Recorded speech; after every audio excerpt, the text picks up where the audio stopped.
While man may tamper with history, time alone does not change history. You're welcome. Good morning, bonjour, sabahul khair, kolafia, ekaro, ansuma, dasba, mimamachi. You're welcome to another video, another episode. Uh, I'm sorry, I have to go back to my story on the desert. I missed out something which I just found. Uh, it may interest some viewers. I have written down the route that we followed and the course involved until we got into Tripoli. I got it only recently, and this is it.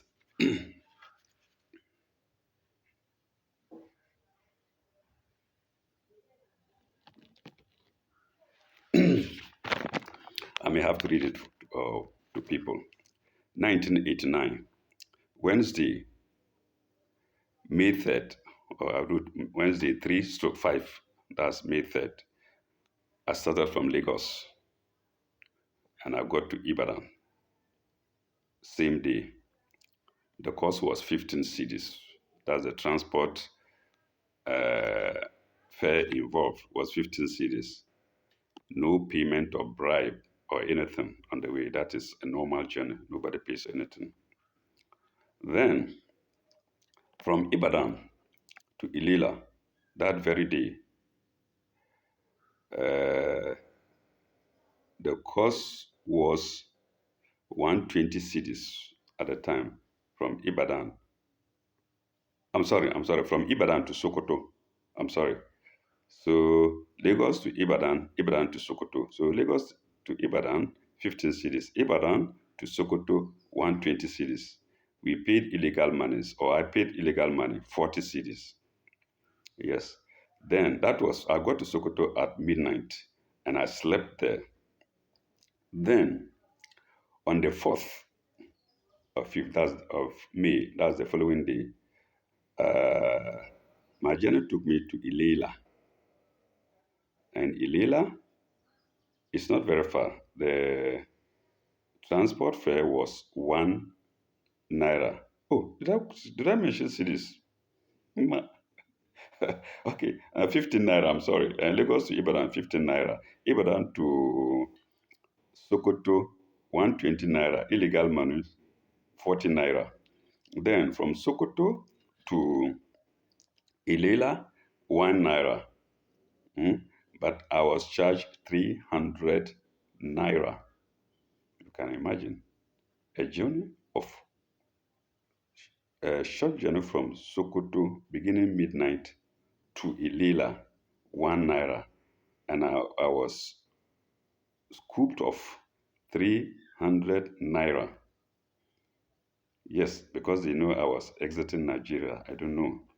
Okay, then from Ilela to Kurni, that's still on the 4th.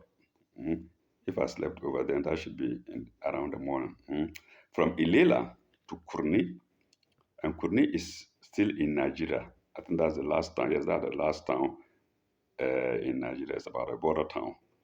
So from Ilela to Kurni, 10 naira. I don't think there was any illegal money. I didn't put anything there. Then at Kurni, we changed our money into CFA, CFA, popularly called CFA.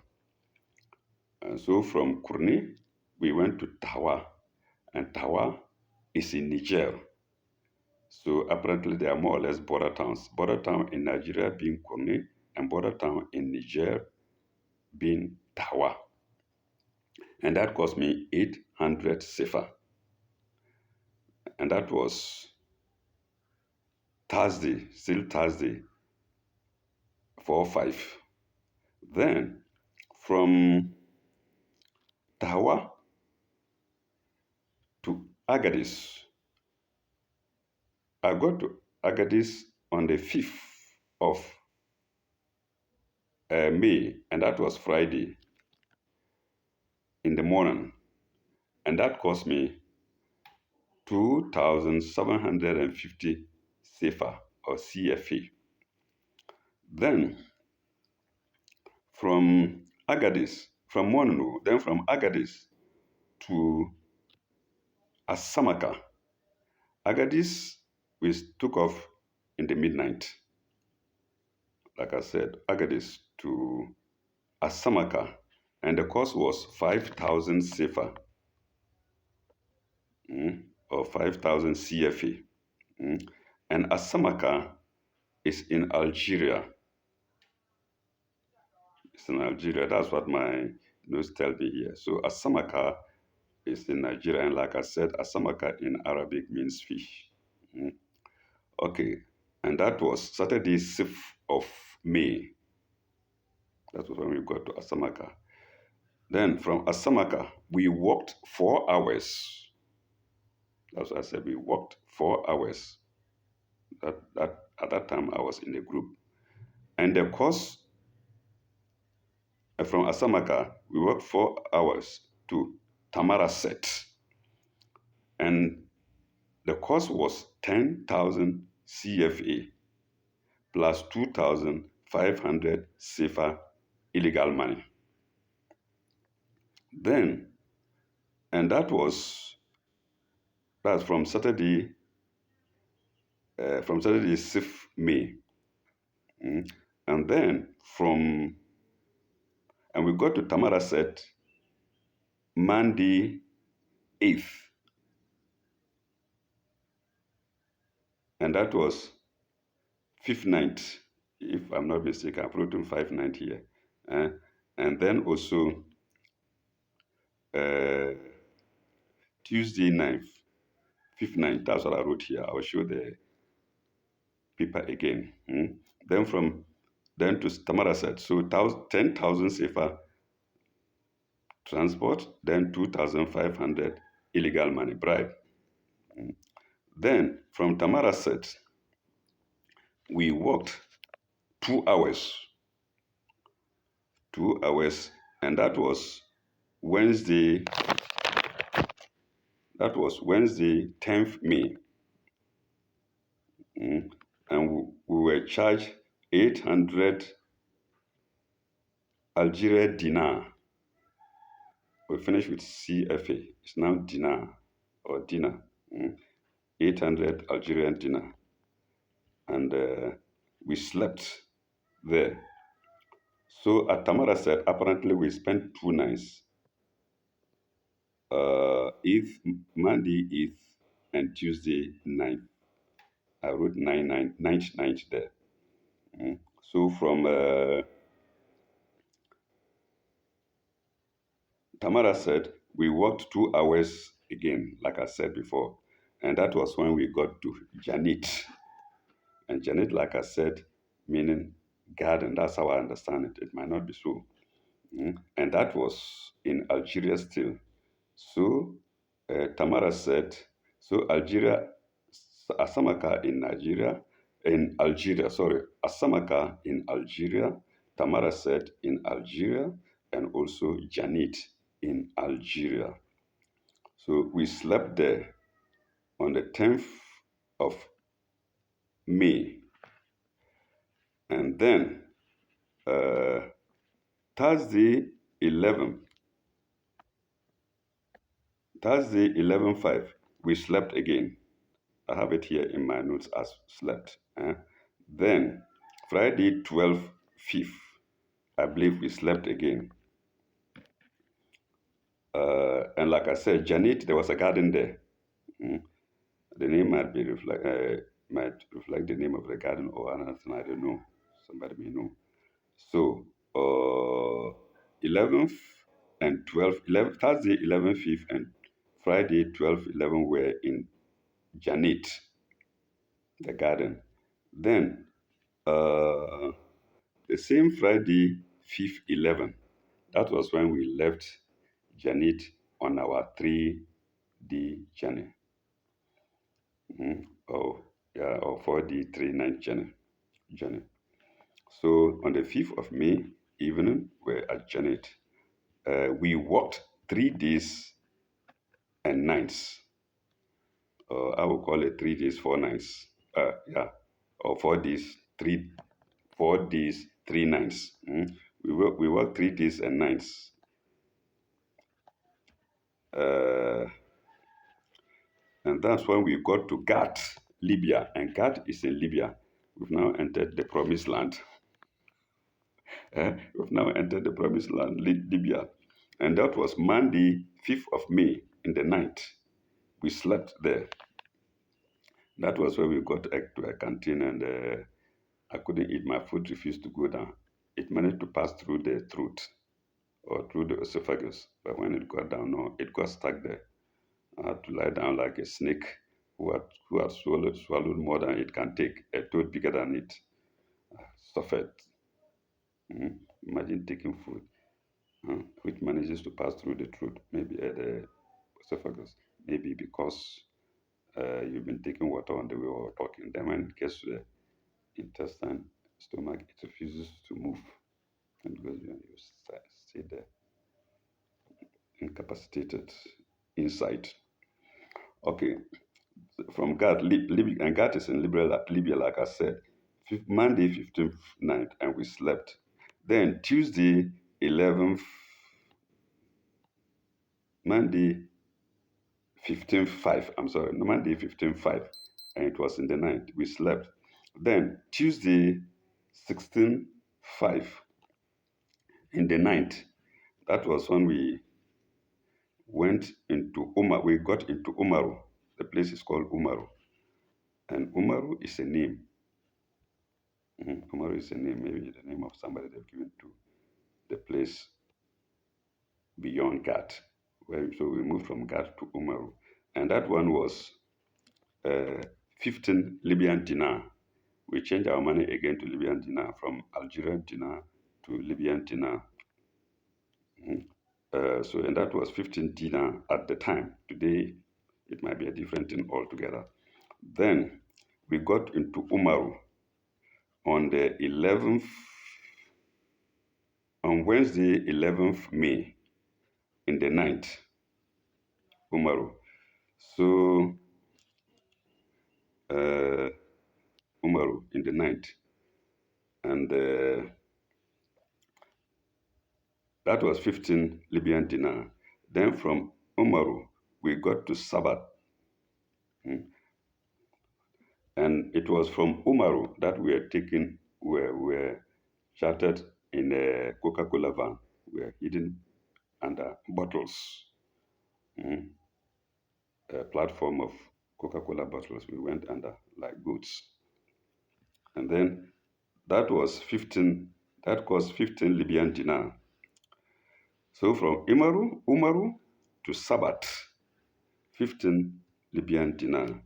And Sabbath, we got there in the night, Wednesday 17:05. And then Thursday 11:05 at about 6 a.m. At about 6 a.m. we took a bus. I think this was a luxurious bus into Tripoli, and that was 10 Libyan dinar. Yeah, I wrote the luxury bus. We took a luxury bus that was 10 Libyan dinar into Tripoli. So on the night of Wednesday 17:15, we slept at Sabbath, and then we got to Tripoli on the ninth of, or about, on the ninth of uh, 18, 18:05, and that was Friday. So it looks like we began on Friday from Janet, and we entered Libya on Friday. We entered Tripoli on Friday, and at about 5:40 p.m.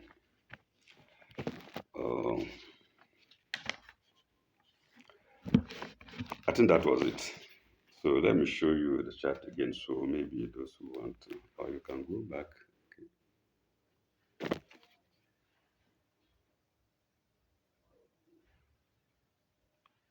In fact, I wrote it twice. There's another paper somewhere. So that was it. Um,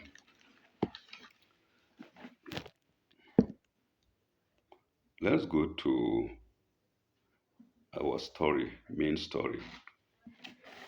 And we paused at, I was to go to Tamale West Hospital. Yes, that's where we paused. Mm. But before then, I will go back again a bit to Mr. Mawe. His journey from Zabzugu to Tamale. Mr. Mawe had a lady sitting by him. I think she was a receptionist or not a receptionist or something like that, fair colored lady, pouring granules from a bottle into Mawe's hand, and he was chewing while driving. Well, who am I? I was at the back of the van watching them. Mm. I don't know whether that's high standard or what. I don't know. I don't think that any of our honorable doctors will do this. Mm. Dr. Professor Kusa or Dr. Elias Tori will do that kind of thing. Mm. Someone is pouring water there, me talking and driving. I mean, as a show of success for cutting me, cutting my journey short in subsequent and taking me to Tamale. So I don't know. Maybe viewers can tell. Somebody pouring grammars and you dropping and talking and driving. Mm. Okay. Uh, it's happened that Mawe also had a hotel. I'm not there now in Tamale on the Bolga Road when you are exiting Tamale proper on the right. There's a hotel there, uh, and he could take Ghana Health Service workers there to that hotel for workshops. Yes, I saw it. So that's the kind of cheap life they live. Mm. Use government money. It may be proper money or not, I don't know. You build a hotel, then use government workers to patronize that hotel too, so you can collect cash. As if they are going to die with cash. Joe Larry, also with all his corruption, also had, well, that's hearsay, he had 4 houses in Tamale. I don't know, another time he had 3 cars or so, but when I was there, I think I saw just one. But hearsay said he had 4 houses, 3 cars, and look at the dirty work he was doing, selling donated items to people and recycling them. So uh, I'm glad that God has not made me that way. I don't need such monies. I may die a pauper. I think of the day I will meet my Lord and give an account of my life, even though He knows it already. So now let's continue with the from where we left. I was to go to the West Hospital. That was so that was abuse of power by somebody who effectively should have been my junior. That is Joe Larry. I mentioned it before. He's my junior. I went to secondary school 2 years before he went. I passed A level, he didn't. Yes. Uh, so I qualified I qualified to do the sixth form course, A level course. He didn't. Mm. Of course, A level I didn't fail totally. I had at least 2 subjects, chemistry and general paper. Larry doesn't have it, and he can never have it. Mm. Okay, and it was because I was not feeling well. I had taken purple, and my head. I'm very lucky that I didn't. I was very lucky that I didn't go crazy. I couldn't sleep. I couldn't do anything. So how do you pass exams under such condition? Okay, probably because I didn't come from an enlightened home. Mm.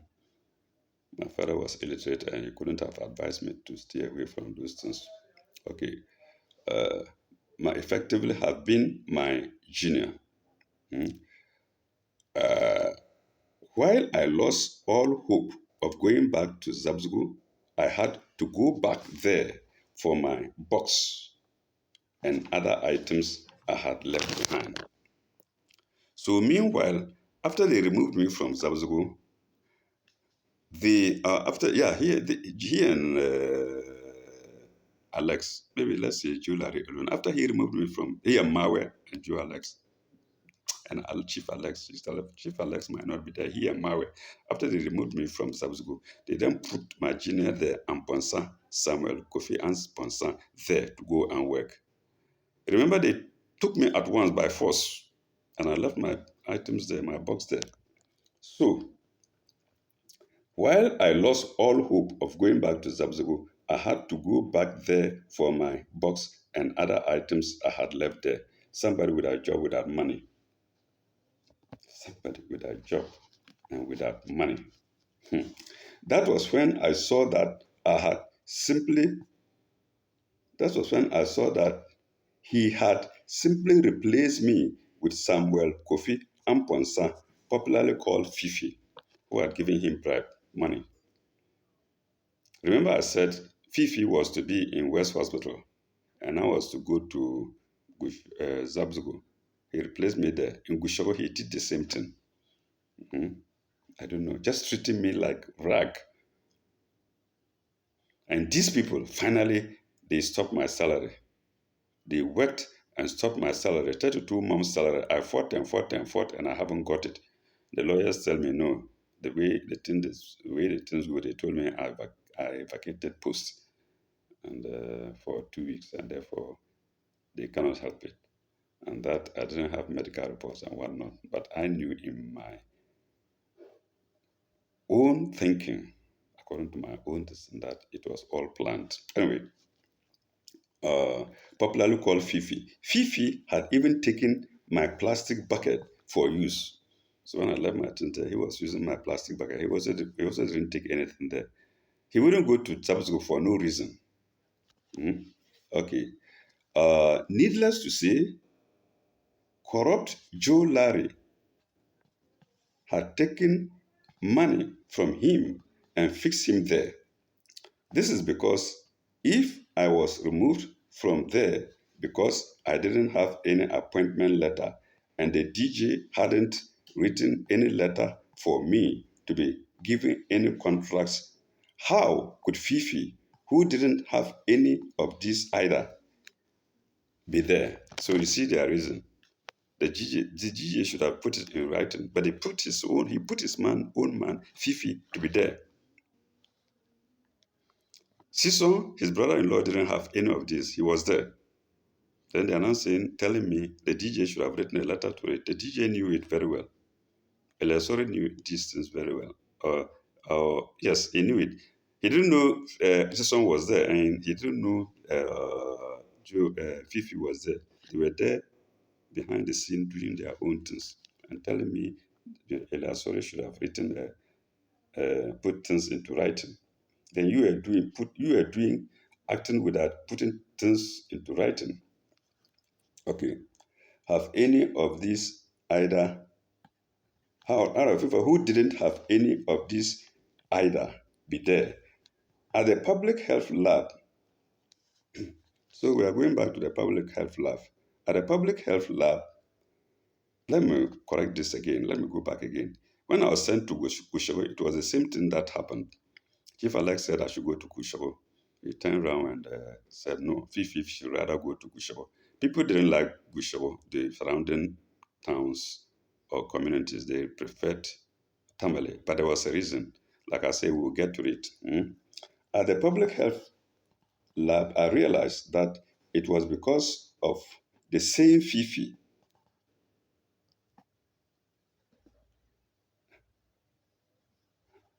I was not going to Gushago, yes, because of the same Fifi. Let me see. I realized that it was because of the same Fifi I was not going to Gushago, yes. So because of Fifi again, I was not going to Gushago. He was then again going to replace me with Fifi at Gushago again. You can imagine. treating somebody who is more knowledgeable than you in this manner. Hmm? He came there on an uncountable number of times from subsequent, sometimes with Mr. Mawe, the district director, to see Joe Larry in his office, i.e., behind closed doors. So while Joe Larry asked me to go to his lab so that he'll be monitoring me, Fifi at Gushago was living at Subsugo, was coming to Joe Larry at the public health lab with Mr. Mawe to see Joe Larry so that I wouldn't go to Gushago. They would put him again in Gushago, just replacing me like that. Okay. I'm telling the true story, and they know it. Mawe knows it, Joe Larry knows it. They can't deny it anywhere, anytime, anyway. So Mr. Mawe, the district director, to see Joe Larry in his office, i.e., behind closed doors. They would enter and close the door so that nobody can enter.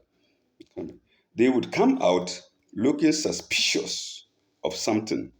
That was where I immediately guessed that Fifi was using money again to displace me at Gushaw, either to displace me or to replace me at Gushaw. True to God, it happened. He never he never needed any orientation or attachment to be sent to either Zabzugu or Gushago. Gushago was an attractive place because it was. So he didn't need orientation. He didn't need to be monitored. A stammerer, 17 years behind me. His brother-in-law, sister, no proper training. They didn't need orientation. They didn't need to be monitored. Julari is somebody who is higher than you that needs to be monitored. Corrupt person like you. Either Zabzugu or Gushago. Gushago was an attractive place because it was a newly opened hospital and selected medical staff, including the lab, were to go were to go to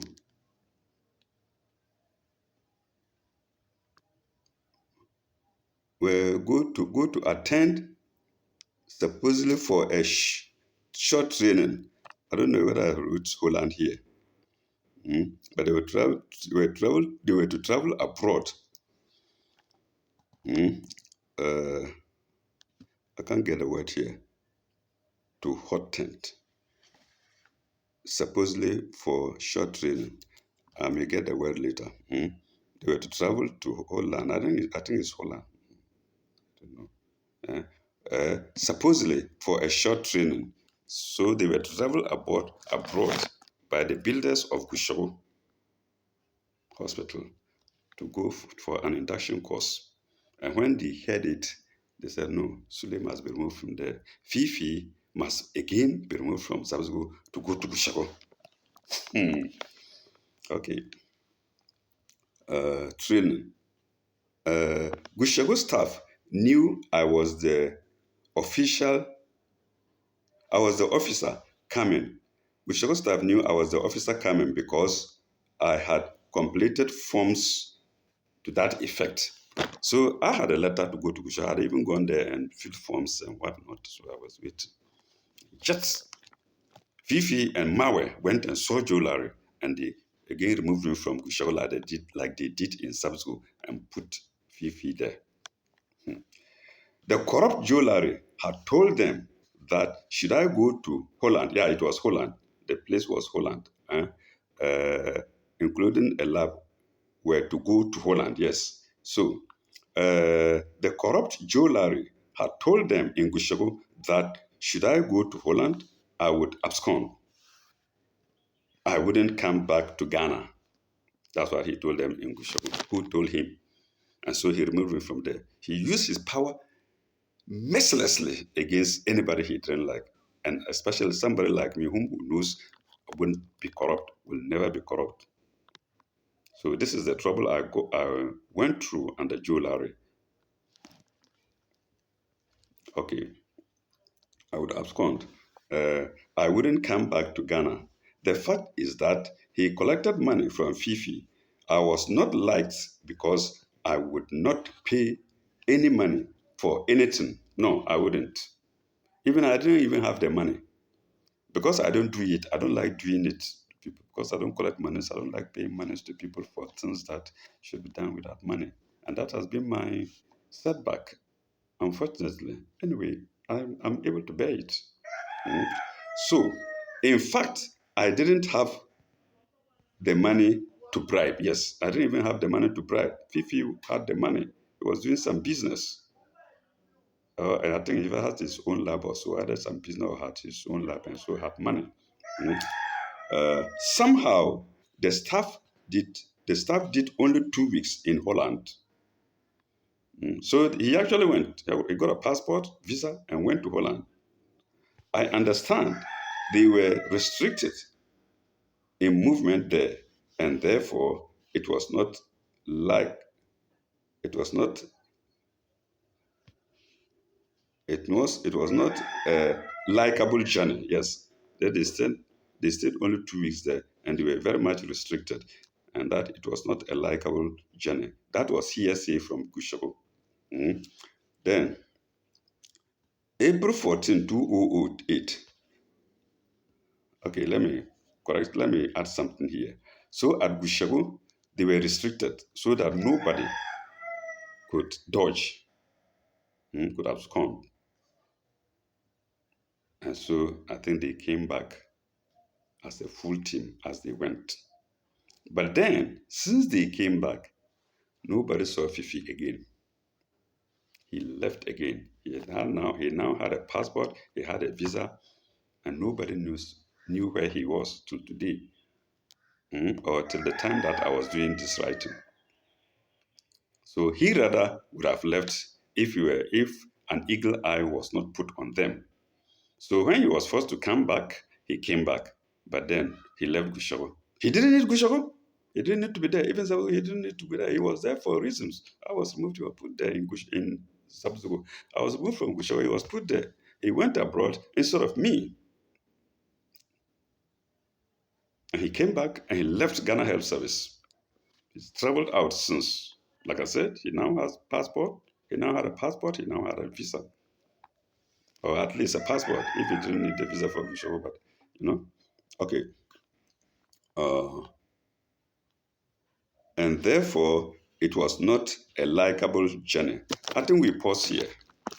We pause here and continue another time.